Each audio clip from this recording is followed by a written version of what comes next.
Welcome to our Sunday Zoom service. Meron lang po ako announcement. We will be in Bohol this coming Holy Week, Thursday and Friday for our yearly retreat ng CRCM workers. So, we'll be in Bohol to give the message via Zoom next Sunday.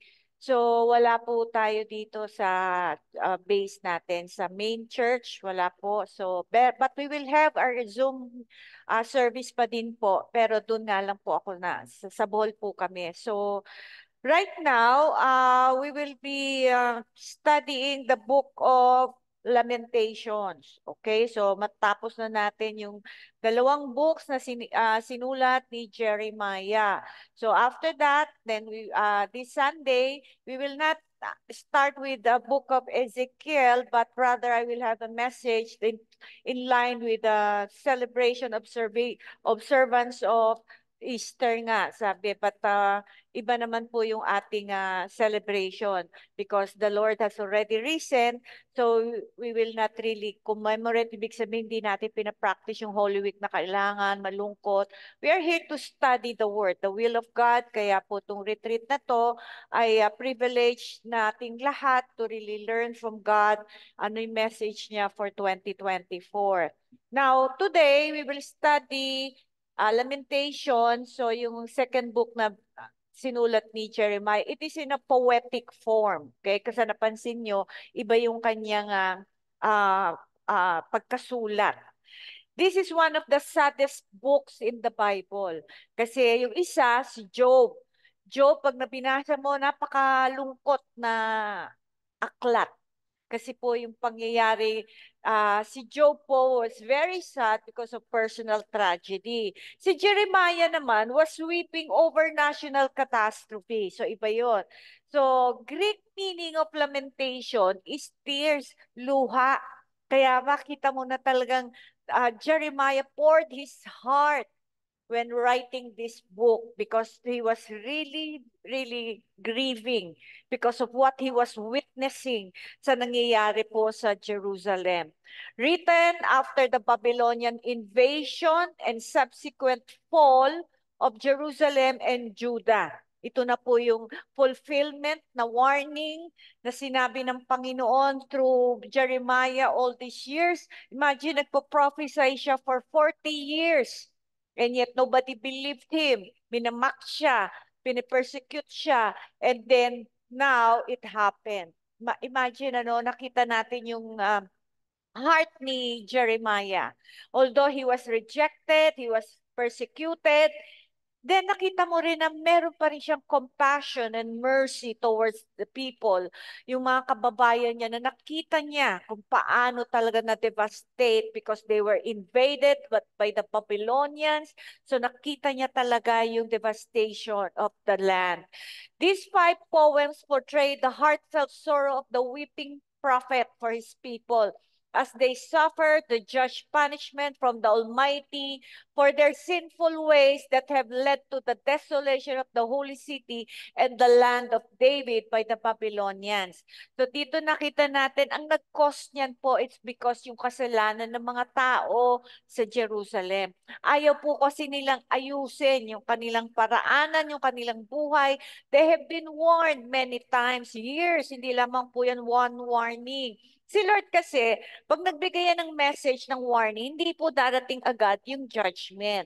It will take time because He's really trying to reach out to the hearts of the people to humble themselves and repent.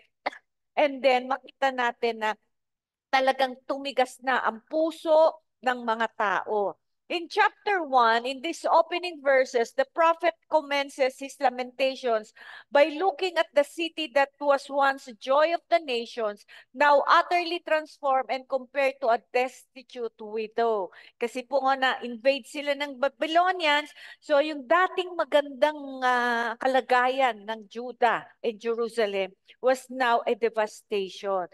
So lahat ng mga tao nadala po sa Babylonians, may mga natira pero nakita din natin their utmost kalagayan. Napaka-destitute po talaga. The people of Jerusalem defiled themselves with immorality, with no thought of punishment that will follow like many of God's people are doing today.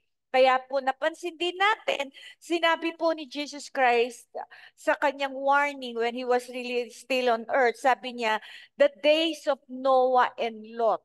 So we are now in the days of Noah where violence and immorality are prevailing. So sabi nga niya, na yung punishment na to because of the immorality na nangyayari sa kanilang bansa. So like many of God's people are doing today, they keep living in sin na wala na pong takot sa Diyos dahil alam nila, they believe a lie that nothing will happen to them.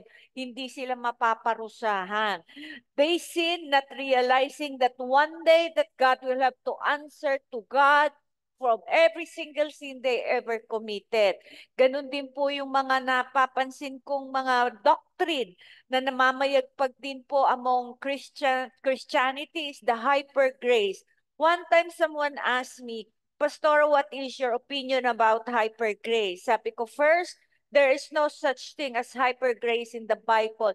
The problem with men, we put so much adjectives to a certain word that we can really cater to the demand of the flesh. Hyper grace means you don't need to repent, you don't need to change because we are under grace, which is very unbiblical because sabi nga sa Titus, that the grace of God that brings salvation to all men has appeared. Sabi nga, para sabi niya, the grace of God, sabi niya, it will teach us to say no to ungodliness and worldly lust. Imagine, and then they use the grace, the hyper grace doctrine to give license that you don't need to change, you don't have battles to overcome and just be what you are and who you are, which is unbiblical. That's the delusion of many Christians na pinapaniwalaan nila. But they forgot what true salvation is all about, what true Christianity is all about. Kaya nga po, we are so blessed that the Lord has revealed this to us, what is true Christianity and what true salvation is.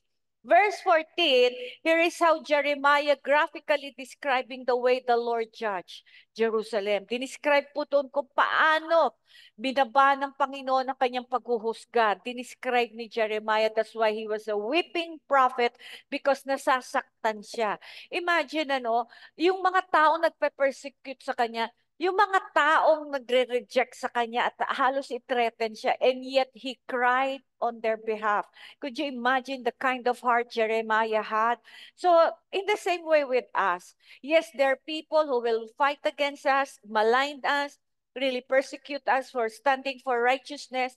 And yet when we see them experiencing calamity on their own personal life, we should not rejoice but really grieve with them because it is not really easy to really receive the judgment of God. Kaya nga po tayo, dahil na we are living under the mercy and the grace of God, we have no right to rejoice when our enemies are being punished and being judged. That is not the right attitude. Kaya nga po, dapat tayo rin po mabago yung attitude sa heart natin. Because there are the things that 5 things that we need to change: our deeds, our words, our thoughts, our attitude, and our motives. These are the 5 things that we should always be conscious of so that we'll continue to walk in the path of righteousness. These are the things that I discovered na kailangan mabago. Kaya nga po, dapat isa yan. Okay? So, it was their sins that formed the rope that tied them to their capture. Ibig sabihin, the consequences, they are now reaping the consequences of their sins. You see, we have a universal law, okay? We have a universal law that sabi ng Panginoon that what we sow, we will reap. And this is very true. This is universal. Whether you're a Christian or not, we are under that law. Like the gravity, the law of gravity. Diba? The law of gravity, whether you're a Christian or not, you're still under that law. Pag tumalon ka sa building, babaksak ka. In the same way, with the law of God, that what you sow, you will reap. That's why, how do you want to see your life in the next 5 years? You start sowing now righteousness and that you will reap the blessings of God. What are the blessings? Not just the material, but the thing is the blessings, the preservation, the protection, the presence of God. These are things that we should run after, not the material, okay? Kaya nga importante na tayo, we are sowing because that will benefit our family. Hindi po madali, but I believe that when we have that awareness, maingat po tayo mamuhay. Okay? Now, verse 15, while this verse applies to the plight of Jerusalem and speaks of the mighty warriors who were defeated by the Babylonians, there's also warning for us here. The judgments upon those who live the ways of God often affect their families. So dito nakita ko, kasi dinescribe ni Jeremiah doon, anong nangyari sa kanilang pamilya. You see, tayo pong merong katotohanan, may kaliwanagan. It affects our family with every choice that we make. Hindi po yan, sabi nga nila, when we sin by ourselves only. No. We sin, it affects everyone around us. That's why it is very important that before we do something that will take us out of the pathway from God's righteousness, isipin natin may pamilya tayo, may anak tayo, meron tayong magulang, meron tayong kamag-anak. We have loved ones to consider. Akala natin yung mga nawala sa Panginoon na mamayagpag. Yes, namamayagpag sila. Kaya nga, mas madaling mag-backslide. Bakit? Bakit sila namamayagpag? Little did they know that there is a season of reaping. Meron at merong aanihin. Okay? So, young men speaks of their sons being broken in their careers and had trodden the virgin. Speaks of their daughters sometimes being given to the most undesirable marriage. Dito nakita ko rin ang description ni Jeremiah. Yung mga, how do we apply it in the new covenant? Minsan when a parent went astray, nakikita ko yung mga anak nila parang sabog yung buhay. Walang magandang kinabukasan, walang magandang karir, walang magandang trabaho. Ang mga anak na babae, kung sino-sino lang napapang-asawa, wasak ang pang-married life. Why? Because walang protection eh. The only way we'll be protected from this is when we are living under Christ. Okay? So we allow God na to rule over our lives, then andun yung pangako niya. Remember what I said, I've been sharing this testimony, di ba? That because of the calling of God in my life, hindi nakatapos mga anak ko, especially Paulo. But you see, Paulo is earning so much that he can really, ano pa niya, na lagpasan pa niya yung mga nakagraduate. Why? Because the Lord promised me that He will be the one to give a better future. Not just good, better. And I thank God na fulfill naman ng Panginoon. Even my mga kapatid ko, they are really doing well in their career and I'm praying that really that they will have a better life than what they expected. This is one thing, the goodness of God in our life. Tayo lang ang sumusunod pero yung pamilya natin nakikinabang. Kaya nga, masarap sumunod.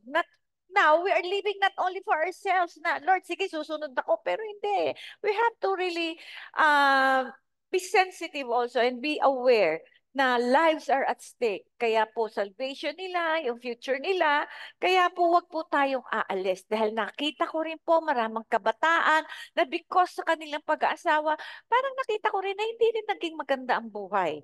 Kaya na-witness ko rin yan sa mga taong nag-backslide.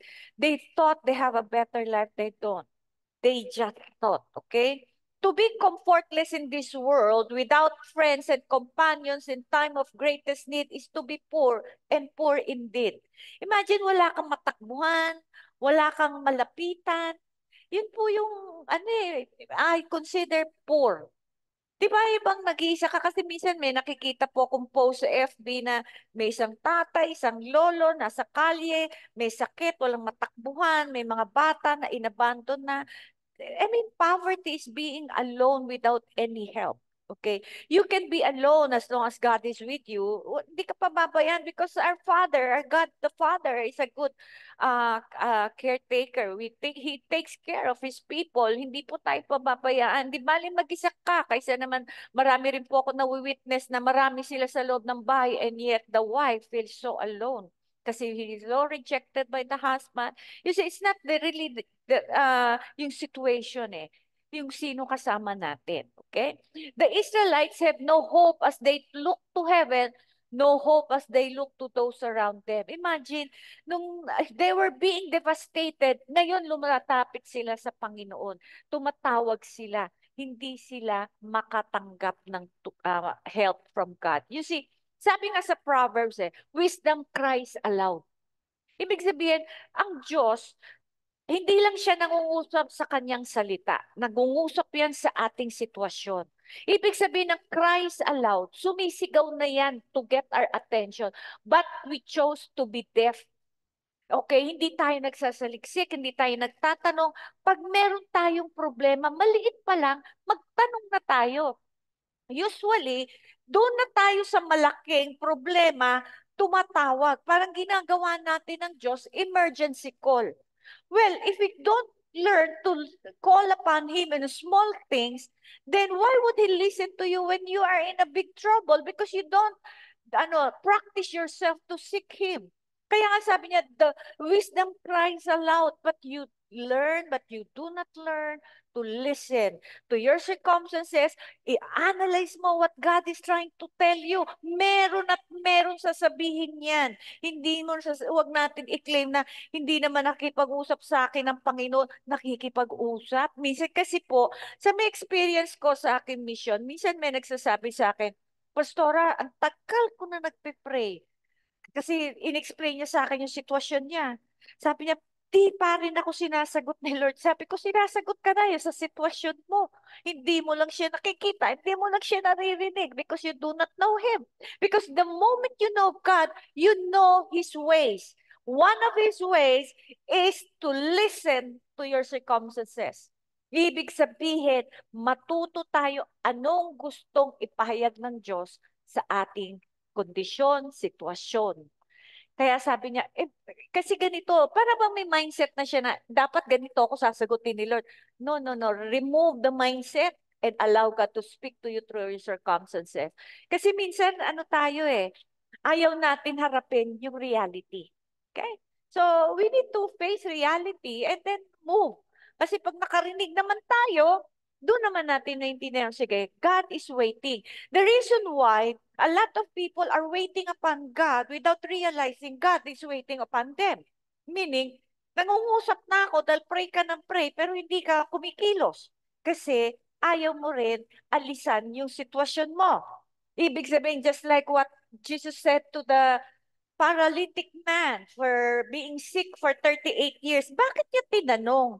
Bakit niya tinanong, do you want to get well? Minsan kasi meron tayong hinihingi kay Lord. Pag sasagutin niya tayo, hindi naman tayo handa kung kilusan yung gusto niyang iparating.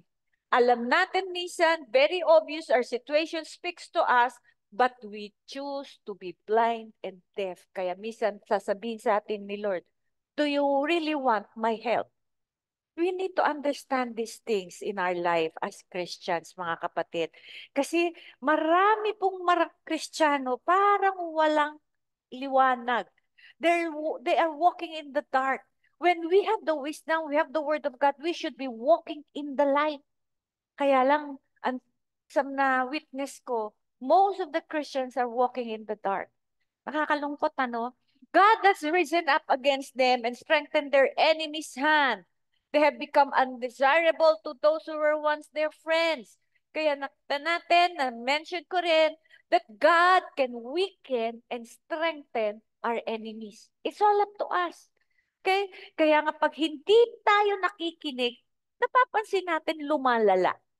Bakit? Kasi hindi niya makuha attention natin. Kaya nga sa Deuteronomy 28, there are 68 verses na share ko na bakit 14 verses lang ang blessing at 54 ang curses?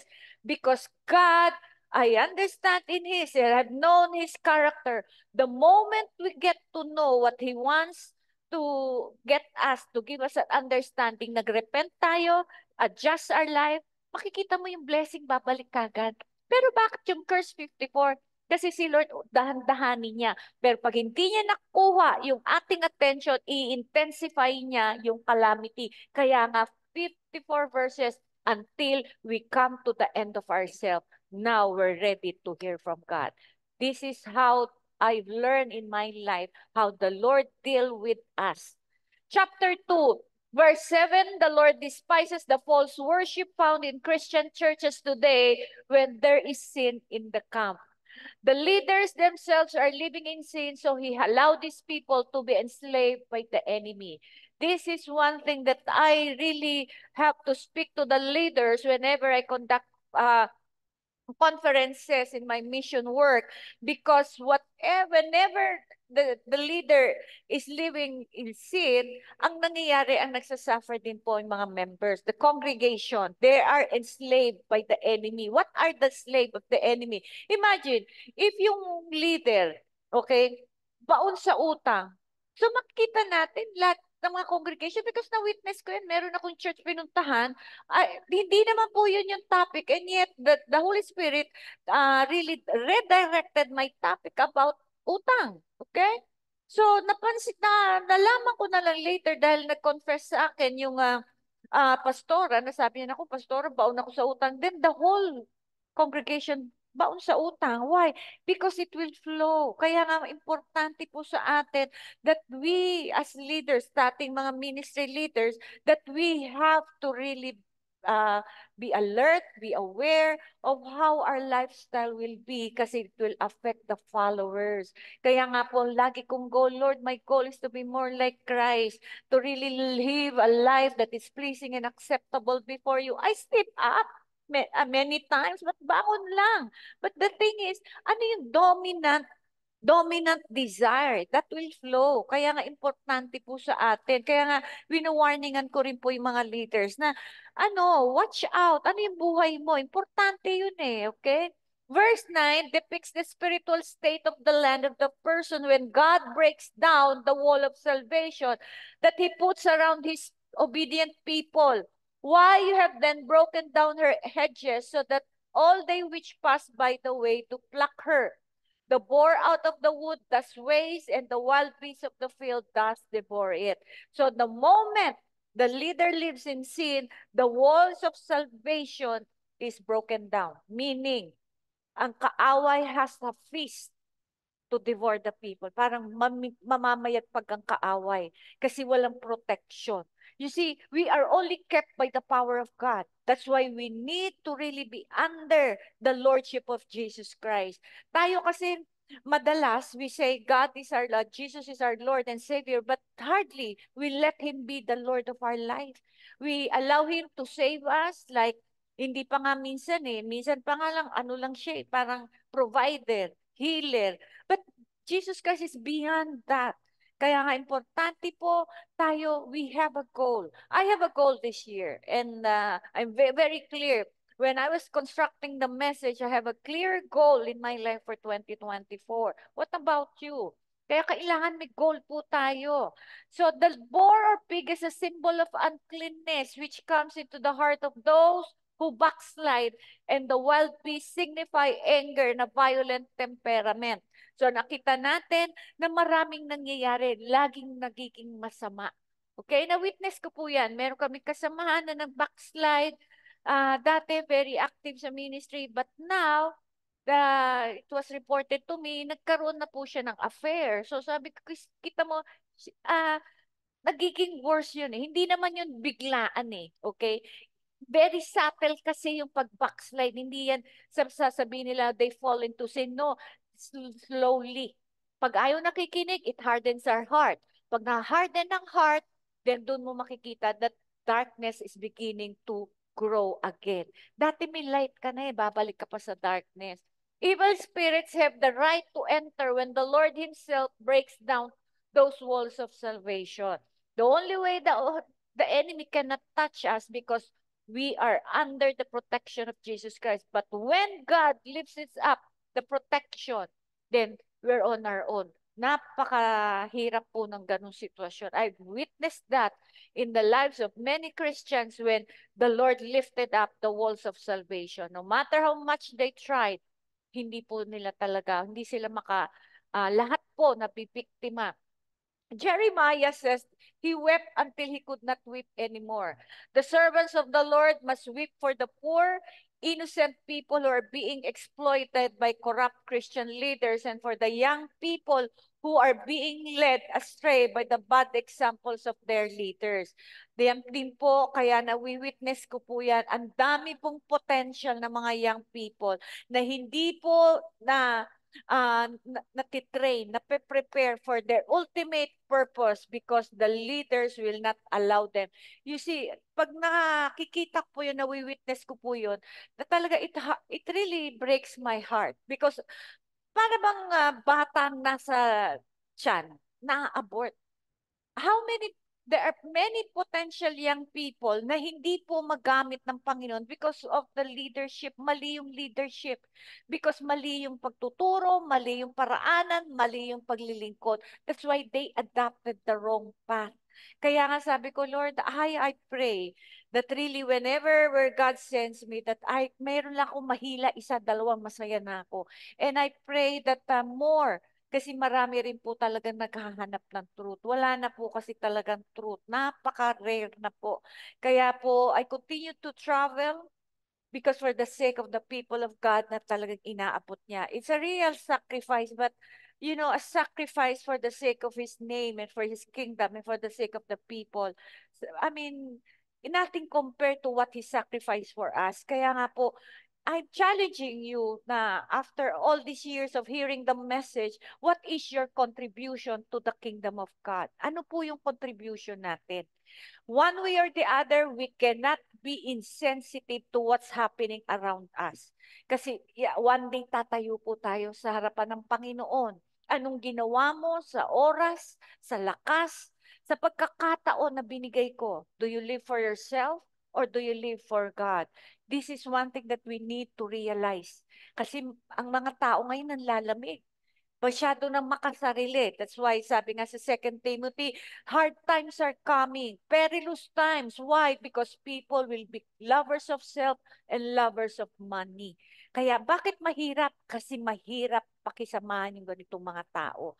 We must stand against the wretched state of affairs in Christianity today.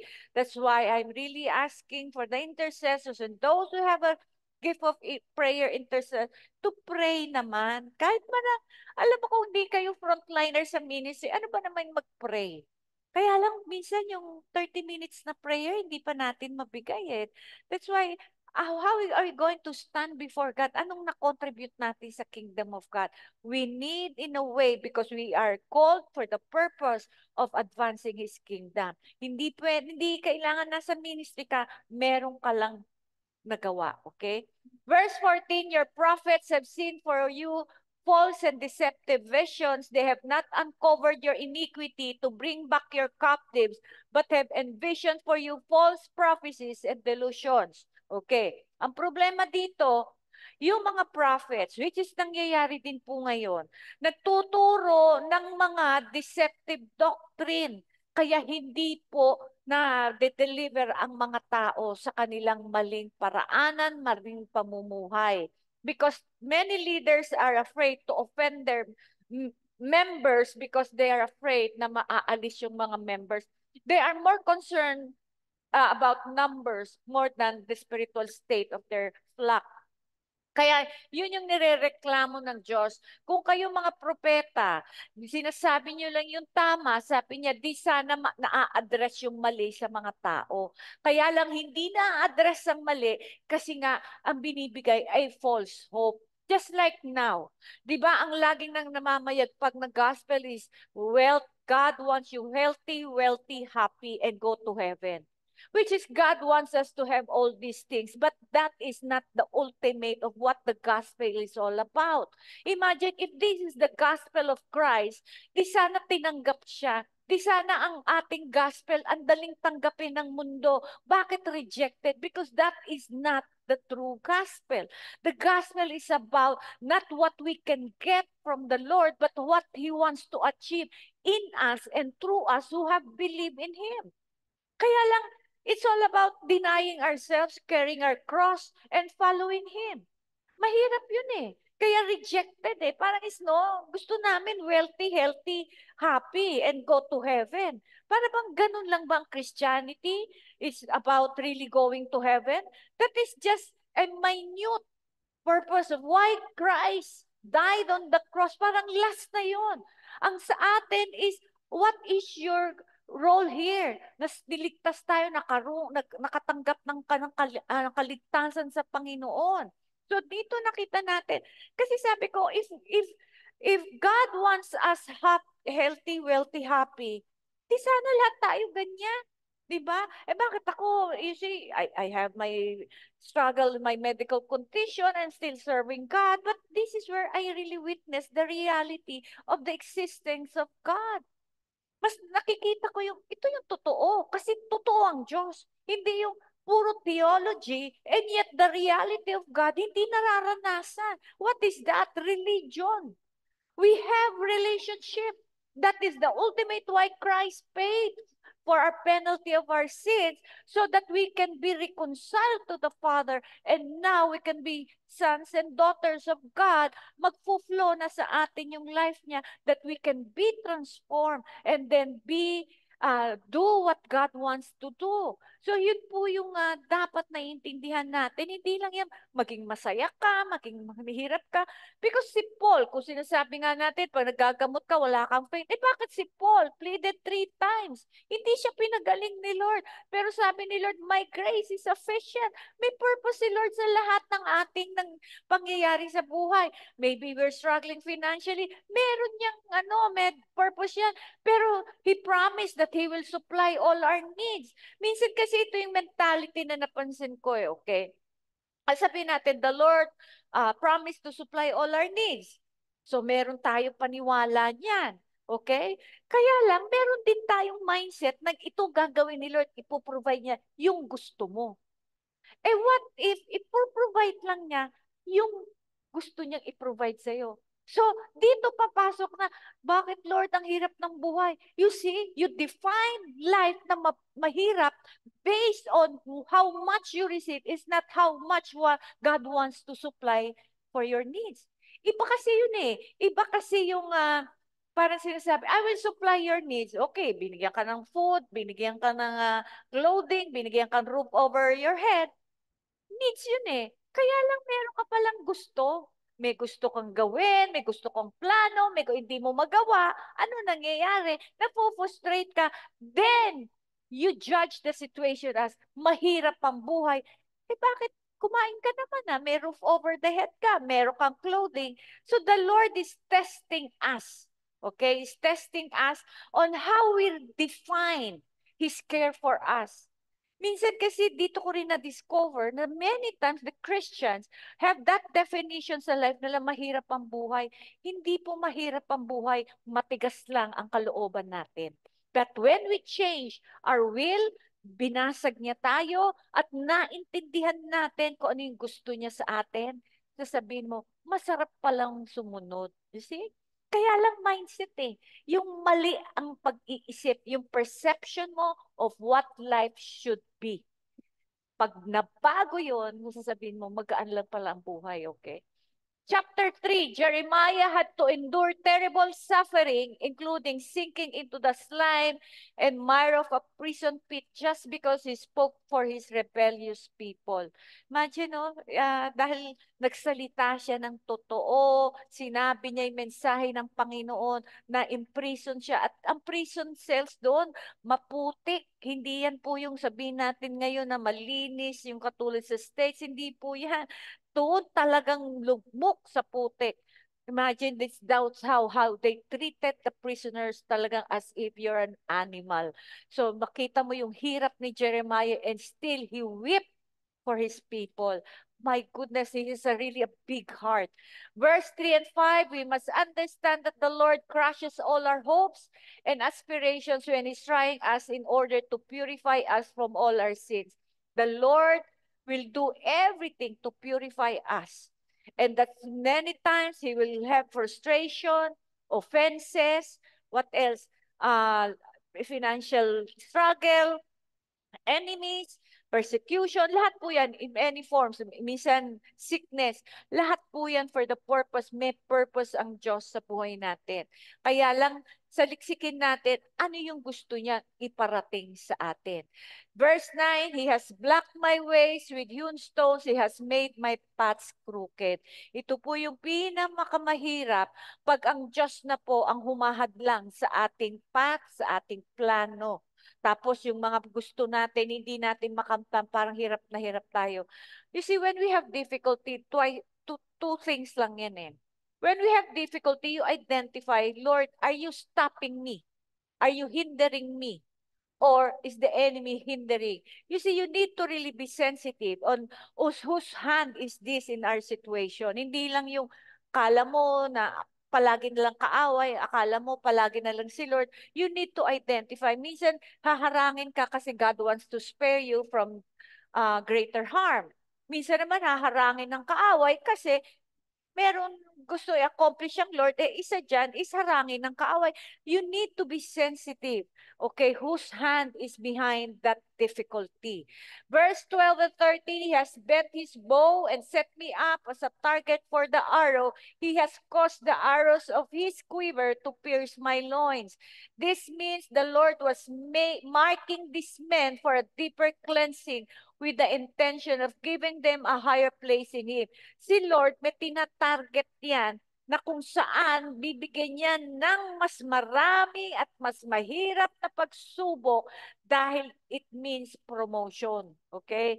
So, may tinatarget na yan. Kasi sabi ko, Lord, bakit ba, my life is really facing difficulty after difficulty na hindi na natapos aside from being purified, na purify ako ni Lord, parang syempre, di ko naman ma-achieve ang perfection here in my lifetime. Di na ba matatapos? Sabi niya, Grace, it is promotion. So sabi ko, okay. So when God speaks to me, it gives me encouragement. So mahirap po kasi we are in the season, we are in a journey where God will not stop purifying His people. Kaya lang, tayo, yung mga nahirapan, minsan susuko, aayaw, ikaw na huminto sa proseso ng Diyos sa buhay mo. Kaya lang pagka hindi pa tapos, meron namang season din ng rest. Pinapahinga tayo sa mga pagsubok. Okay, tinitreat tayo, di ba? Parang, oy, binibigyan tayo ng magagandang panahon na kung saan i-enjoy din natin yung buhay natin. So, makita natin, God, merong balance yan eh. Okay? There is a time worth suffering, but a time, that's why it is important in the time of difficulty that we are in the presence of God because the pain and the presence of God, when combined, then we can be strengthened. Kaya binabalanse, kaya nga yung sweetness and yung tawag nito yung myrrh and aloes, parang sinasabi yung sweetness and bitter, pinagko-combine, hindi lang palaging suffering because the presence of God will balance the suffering. Ibig sabihin yung presensya niya na talagang nai-enjoy natin, nararanasan natin, yun ang magbabalanse. Wow, Lord, ang sarap pala. Imagine, mai-enjoy mo ngayon na, Lord, sige, okay lang, laban lang ako. Because this is what I've been experiencing. Nahihirapan ako, not because of just my personal, but because of the mission work, the ministry, demands, and everything. So the Lord will really visit me many times towards the day. Minsan kasi sabi ko, Lord, di ko na kaya. Then the Lord will really come down and visit me. And then His presence will lift me up and sasabihin ko, Lord, ang sarap sa presence mo. So makita mo, yung hirap ko, nawawala, nadi-diminish because of the presence of God. That's why it is important to really learn from us to really abide in the presence of God. Sandali lang. That will really numb the pain, okay? Sabi sa verse 22 to 24, though the Lord's mercies, we are not consumed. Through the Lord's mercies, we are not consumed because His compassions fail not. They are new every morning. Great is your faithfulness. So, ibig sabihin, dahil sa kanyang habag, hindi po tayo nawasak, hindi po tayo napahamak. Kasi God will preserve His people. Kasi, yun po yung lagi kong sinasabi, His mercy are new every morning. Yung kapalpakan natin kahapon, yung pagkakamali natin kahapon, at ang ating mga nagawang pagkakadapa, kasalanan, kaya new every morning kasi hindi na niya maaalala yon. Once repented, okay? Kailangan kaya every night we need to repent. So once repented, we can look forward to a new day of morning of compassion, mercy, and grace, and His faithfulness. Bakit? Yung kahapon nakalimutan na niya eh. Kaya bago na naman paggising natin. Is that, I mean, is God not good? The Lord is my portion, says my soul. Therefore, I hope in Him. So siya po ang ating sandigan, ang ating kalakasan. Kaya ang pag-asa natin sa gitna ng ating mga na hinaharap sa buhay na to, siya po ang ating pag-asa. I always tell the Lord, I will keep myself into your keeping. I will entrust myself into your keeping. I-entrust ko yung buhay ko sa iyo. Hindi ko na kaya. Ikaw na po ang bahala. So, okay? So, makita natin, we can entrust our life to God. He will take care of us. Okay? Verse 25 and 28, this is very, very powerful verses na talagang way back, binigyan po ako ng revelation dito. Sabi dyan, the Lord is good to those who wait hopefully and expectantly for Him, to those who seek Him, inquire of and for Him and require Him by the right of necessity on the authority of God's word. So sabi ng Panginoon, yung kabutihan ng Diyos ay mararanasan natin until hanggat tayo ay naghihintay sa kanyang kasagutan, sa kanyang kaligtasan, sa kanyang tulong.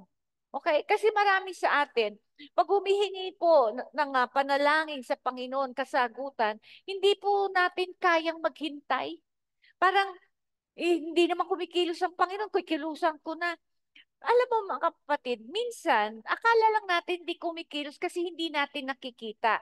You see, God will always tell us, do not lean on your own understanding sa Proverbs 3. Trust in the Lord with all your heart and lean not in your own understanding. God doesn't want our understanding. He wants our full trust.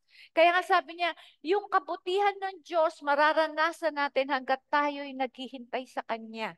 Okay? It is good that one should hope in and wait quietly for the salvation, the safety, and ease of the Lord. Sabi dyan, ikabubuti natin kung marunong tayong maghintay. There are things that I pray to the Lord na until now hindi ako nasasagot. I do not grumble or even complain, but I cry to God. Pero laging sinasabi ng Panginoon, is my hand too short not to help? Is there anything too hard for me? So, ibig sabihin, that sagot, that assurance ng Panginoon, enough for me to wait quietly, patiently. What does it mean to wait quietly? Hindi ka nagre-reklamo, hindi ka nag-grumble, hindi ka nagsasalita, ano ba yan? Ganito ang buhay, ba't gano?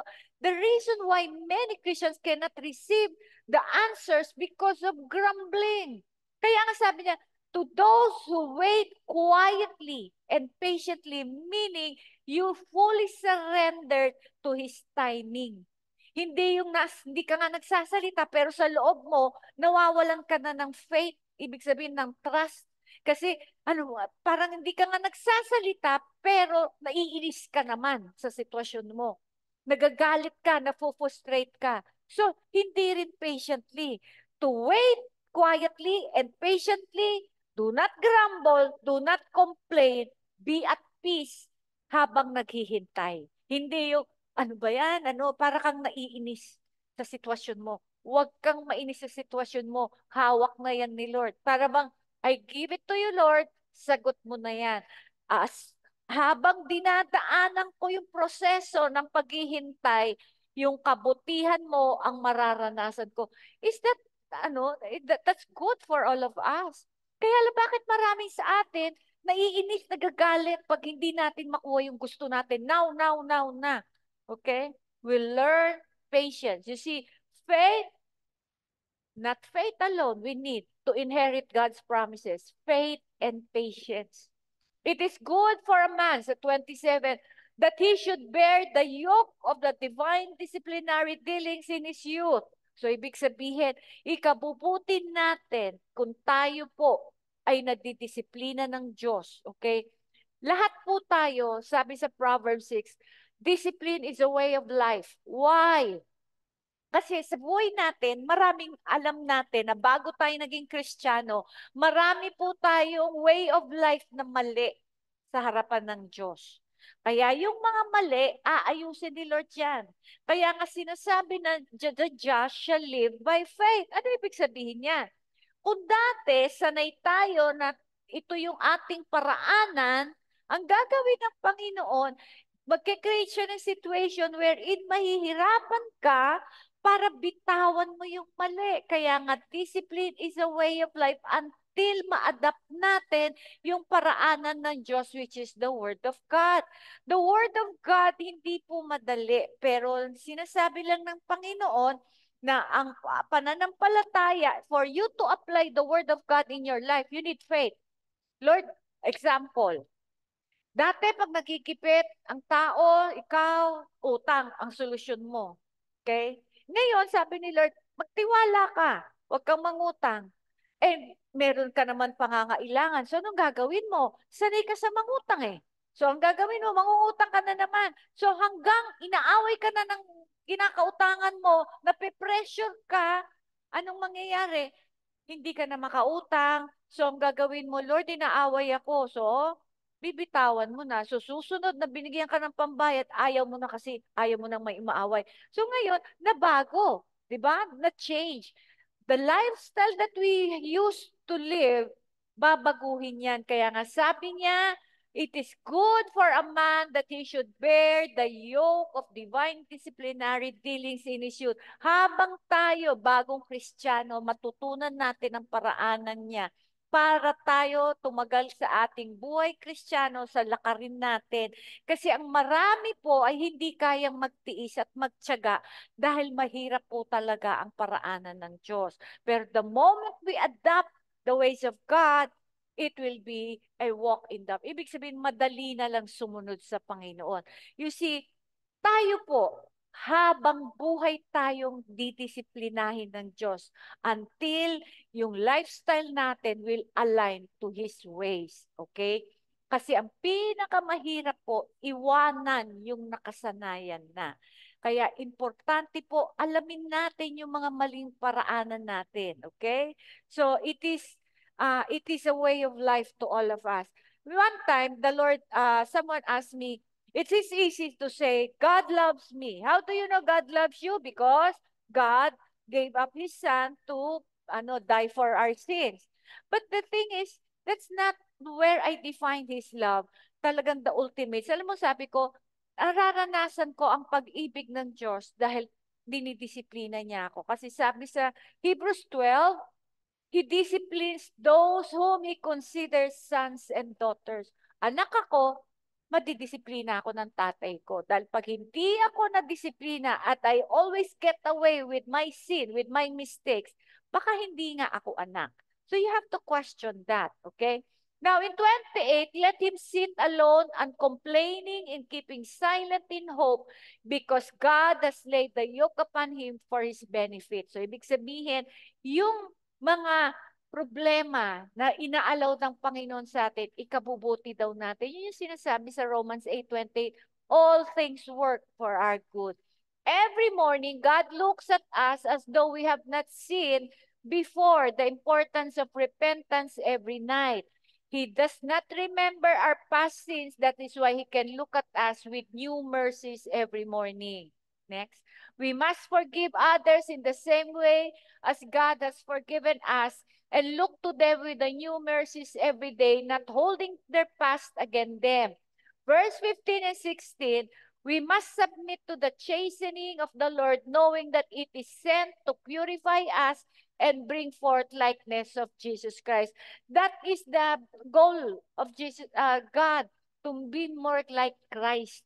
Kaya every trial, pag natapos, tanungin mo sarili mo, ito po bang pagsubok na to nung natapos, naging kamukha ko na ba si Kristo sa pag-uugali, sa pananalita, sa motibo, sa pag-iisip, at sa pakikitungo sa kapwa ko. Attempting to escape from these situations will only move us out of the purposes of God for our lives, with the result that we will wander aimlessly and miss the mark of the high calling of God for our life. Kaya nga, ang sabi niya, stay in the fire. Huwag mong aalisan yung pagsubok na yan dahil kailangan natin yan. Verse 40 to 41, let us search out and examine our ways and turn back to the Lord. Let us lift our hearts and hands to God in heaven. So lahat po ito, yung sinasabi ko kanina, sa mga nagiging pagsubok sa buhay natin, tanungin po natin ang Panginoon. Ano yung gusto niyang ituro at gusto niyang ipakita at gusto niyang i-deal sa buhay natin. There is always a reason and a purpose for every difficulty, trials, and suffering. Verse 52 to 59, these are the encouragement to us to assure us that the Lord will be our lawyer to defend us from our enemies. So maganda po ang promise na yan, di ba? Didepensa naman tayo in time. Chapter 4, God's ultimate judgments upon those who judge others. So, ito po yung, wag po tayo mag-judge, so we will not be judged. Yan din po yung mga description na i-judge niya, yung mga nahuhusga. The children of God who were worth with the weight of gold have now become like earthen pots. Nawawala po, nadidiminish po ang ating value if we live in sin, especially when we get out of paths, God's path in our life. Nawawala. Kasi napansin ko rin po, sa mga pag-iikot ko, no, ang dami pong mga even leaders na hindi mo makikita na may dignity. Para bang, pastor ba to? Parang wala siyang dignity. Napansin ko na God is the one who gives dignity to us. Kaya nga, minsan, yung value mo, wow, marami akong kilala before, wow, ang ganda, parang naging, naiba ang countenance. Pero ngayon, parang, ano nangyari? Parang, parang, ewan, parang nawala yung dignity. Why? Because they have backslidden, okay? Verse 9 to 10, those slain by the sword are better off than those who die of hunger. For these pine away, stricken for lack of the fruits of the field. The hands of the compassionate women have cooked their own children. They become food for them in the destruction of the daughter of my people. Imagine, sabi sa verse na ito, yung mga namatay daw sa sword is better than in famine. Totoo. Ikaw kunyari no sa battle at that generation. Di bali mamatay ka na nasaksak ka ng sword kasi yun ang weapon dati. Patay ka instant. Imagine kung nabuhay ka sa famine, wala kang makain. Ang hirap kaya no, namamatay ka sa gutom. Tapos yung nangyari, yung mga nanay, nawala ng compassion, nawala yung mother instinct, ginagawa nila sa mga anak nila, niluluto nila, mag-survive lang sila. How can a mother do that? Di ba nga tayo mga nanay, ibibigay pa natin lahat. Pero itong mga nanay na to, wala na silang pakialam, nawala yung mother instinct. It's all about them. Kaya niluluto na nila yung anak nila. Can you imagine, ano? So, para masabi ko, this is what happened to Jerusalem that is ano naman, no? Nakakatakot yung ganyang sitwasyon. So, verse 13 to 15, if we wonder why Israel suffered such awesome judgments, these verses provide the answer. When a nation turns away from God, the leaders are held responsible and blamed for the ensuing consequences. It is the leaders who bring their people to ruin, just as the dictator will bring people into trouble and war. Kaya kailangan po, we pray for our leaders, for our government. And I'm really praying for our president to have wisdom. Kasi po, we are really being nako-confront natin ng China. Sabi nga ni Duterte, don't go to war, wala tayong laban. Pero wag na natin ipaglaban. There are things na minsan, you don't need to win a war. You may lose a battle, just win the war. Parang, minsan, choose your battle. Alam mong wala kang laban, wag mo nang umpisahan, di ba? Para bang kung yung territory natin, ang kinukuha, ibigay na lang kaysa maggera. Wala po tayong laban. Isang nuclear lang tayo, tapos tayo, okay? So, I might as well, wag na lang. Sometimes in our personal level, choose your battle, okay? Hindi laging kailangan ipaglaban mo yung karapatan mo. Ay, minsan, you have to let go. The people have a certain responsibility in all this, for the Lord gives a nation the leaders they deserve. The validity of this proven when we consider Israel. So, ibig sabihin, ang Diyos, binibigay niya yung leader sa mga taong they deserve. When God gives us a leader, it's either judgment or mercy. Makikita mo yan kung anong nangyayari sa bansa. When judgment, makikita natin kung ano yung nangyayari. Talagang wickedness is prevailing, poverty is really growing, ang dami pong nangyayari. Pero mercy, makita mo, the nation becomes prosperous little by little. And peace at peace ang nation. Verse 22, we know from this verse that there is an end of chastisement for the believer and a time when God deals with those who have afflicted his people. So let us encourage ourselves in the Lord, for there is an end to our tunnel experience if we will but humble ourselves and repent. So ibig sabihin, sometimes sa ating mga pinagdadaanan, kasama dyan yung mga taong ginagamit niya para tayo ay kiskisin. Pero darating din po ang time na yung ginamit ni Lord para tayo kiskisin ay papatawan din niya ng palo or judgment. Depende. Pag kapwa Kristiyano mo, palo. Pag unbeliever, judgment. So makita natin there is a time of an end for everything. At makikita rin natin na merong reward ang Diyos. Kaya nga, tingnan natin, there is a difference between being disciplined and being judged. Discipline, may mali, napapalo, nakokorek. Judgment, because you continue to willfully disobey God, judgment is minsan yung calamity. Many times, the Lord God wants us to spare us from judgment, the people. But because of hardness of heart, wala na siyang magagawa is to really let the let the people suffer the judgment of God. Pero sa ating believers, hindi po. Discipline po tayo. Unless tayo na po talaga umalis sa Kanya at namuhay sa kasalanan, meron na pong pending judgment dyan. Okay? Chapter 5, many Christians who have backslidden and suffered such sorrow of heart because their children follow their example, turning away into the world, crime, drugs, and adultery. Yun po yung mahirap yung mga bata, next generation, nagsasuffer. Nagre-rip din po sila sa ating mga choices. Kaya nga po tayo na merong involvement sa Panginoon, praise God because what we are sowing, maririp din po ng ating next generation. Kaya nga, I'm very secured for my son, for my family, especially sa mga apo ko dahil I am sowing doing the will of God, and they will have a life, a secured future. Ang tanong po, ano po yung tinatanim natin at one day iririp din po na ating mga next descendants. They themselves had to endure hard economic circumstances, and in their old age when they should have enjoyed rest and ease, they experienced the bitterness of seeing their children na talagang nag-suffer din. So, dito po natin nakikita, ano po gusto nyong makita sa buhay nyo in the next 5 years and 10 years? Kasi ganito lang po yun eh. If you suffer for doing the will of God, praise God. Why? Because alam mo, may iririp ka na maganda. Kaysa naman ayaw mo mag-suffer, sumunod sa Diyos, gusto mo lang sarap. In 5 and 10 years, how do you see your life?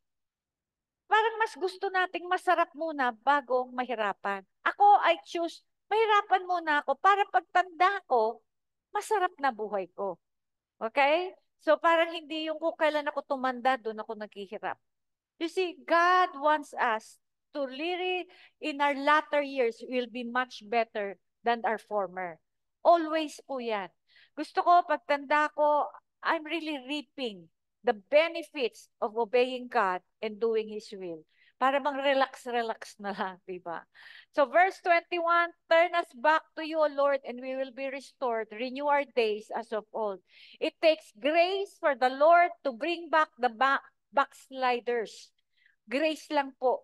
Many times we try abutin yung mga taong nawala, umalis, pero hindi sila makabalik-balik. They attempted many times, but they cannot. Because dito ko naintindihan, it is only by God's grace. When God do not give grace, does not give grace, the person cannot be restored. Kaya nga sabi diyan, restore us. It is God's prerogative. Anong sikreto? Humility, honesty. You cannot be honest without being humble. So you need to humble yourself and be honest. Lord, nag-backslide ako. May realization. Just like the parable of the lost son. Nagkaroon siya realization. Okay? Na, wow, Lord, nagkamali ako, nagkasala ako. Ito yung nagawa ko. So, nag-humble ka, nag-honest ka, nag-repent ka, then you see, God will give you the grace to be restored. Because God is a good father, is waiting for his people, for his children to be restored to him uh, who turn their backs on the Father. Open arms naman ng Diyos eh. Kaya lang yung tao lang ang matigas ang ulo. Okay? So we have to pray for these people na Lord, it's not just na Lord abutin. It's not enough na abutin natin yung mga backslide. More than anything, prayer that they will be given understanding the light that they will be given grace to repent and humble themselves because God gives grace to the humble. Now, Jeremiah was the man who not only preached to the people but also had the deep concern for their backslidden state in his heart. It is easy to get up and criticize people in our preaching, but what made Jeremiah great was his weeping behind the scenes for them, his concern and his burden. If you want to serve the Lord, you must have secret life before the Lord, meaning you need to have a time with God where you can pour out your heart. You must be concerned that the name of the Lord Jesus Christ is being dishonored. When you cry out to God because of your concern, you will find that He stands with you when you stand to proclaim His word to His people. Kasama po natin ng Diyos when we cry to Him for our family, for our relatives, even for our community. Yan po yung gusto ng Panginoon. We have a time, secret time with Him, wherein we can really pour out our heart regarding our loved ones. Ako, I never stop praying for my family. Hindi lang enough yung nagsisimba sila. Gusto ko kilala nila, may relasyon sila sa Panginoon. And I praise God. Dahil ang anak ko, in beginning to have a relationship with God, he would really send me messages regarding about God. Sabi ko, Lord, there's something about Paulo because ang tagal ko pinagpipray, hindi siya nagsisimba, pero we talk about the Lord. Minsan kasi yung religious mindset, kailangan magsimba ka. Ang dami na nagsisimba, pasaway hindi nga nababago.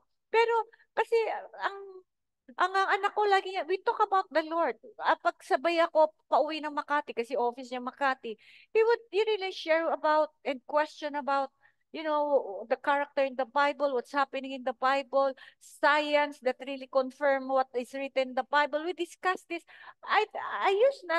We didn't discuss this before, but now he's so eager to discuss this. So the Lord was working in his life from the start that I praying for him.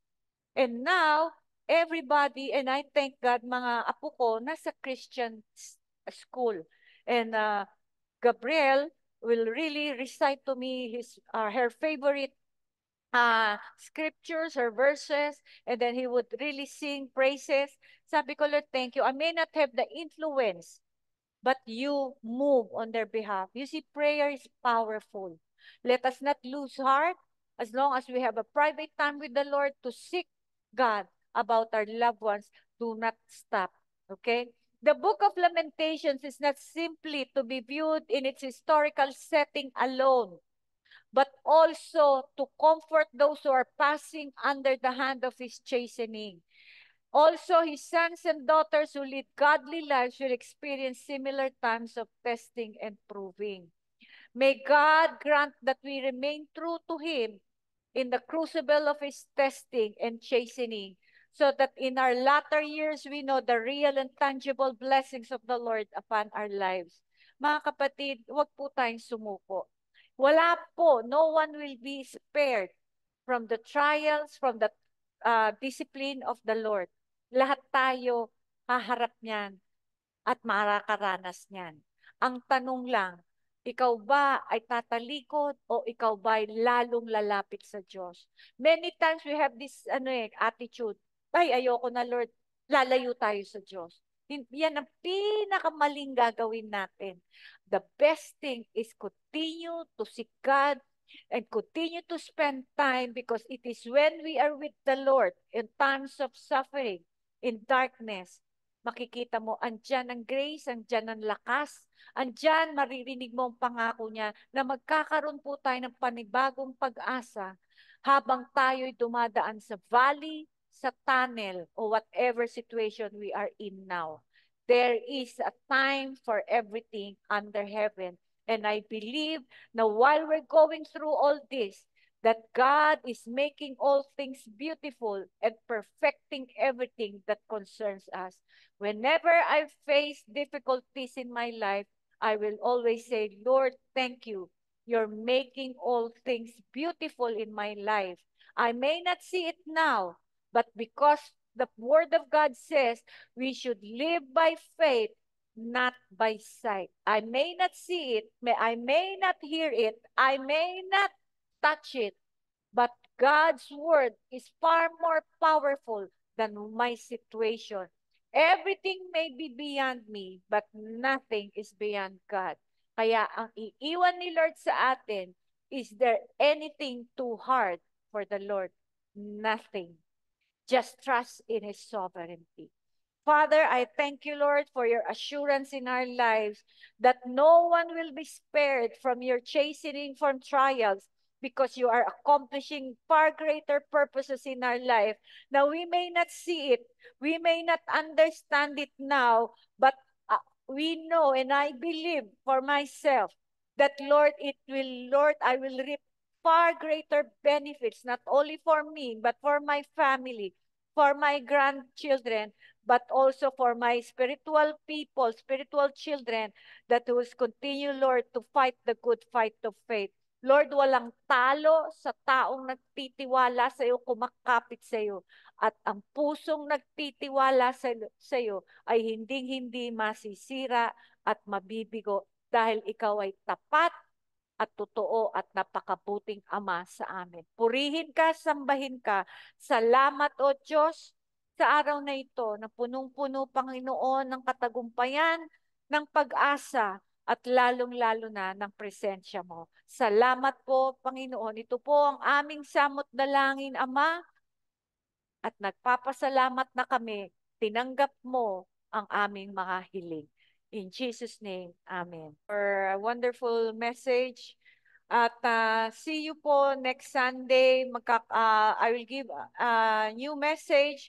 Sa April ko na po umpisan, Ezekiel. So, announcement lang po, lahat po kaming mga workers dito ay pupunta po ng Bohol at doon po kami magkakaroon ng retreat. So, excited to have a gathering among CRCM family. Kaya po nasa Bohol po kami. So Sunday po, magkakaroon po kami ng Zoom pa din, pero nasa Bohol po ako. Okay, so see you. May you spend the whole week, tong Holy Week, being still before God, seeking God and hearing from God, and let God put faith again in your hearts, then bring greater light and life na magkaroon po ng panibagong lakas, panibagong pag-asa, para po harapin natin ang second quarter of the year with greater hope and greater faith, knowing the Father is good to us all. So see you po. So once again, we'll be in Bohol, and we're excited. I'm excited to see the Bohol people. I mean, it's been years na hindi ko kayo nakita, and I'm so excited together with the family, CRCM family. Nandyan po kami sa Wednesday. So excited po kaming lahat. So God bless you all. Take care, and thank you for those who have joined us. sa Zoom. Salamat po muli at sa FB live streaming. Salamat din po sa inyong pakikinig, sa papanood. At nawa pang natong buong linggo na to, mamuhay kayo na may katagumpayan, na may pananampalataya na ang ating Diyos na Ama ay mabuti at masarap magmahal. Amen po ba? God bless you.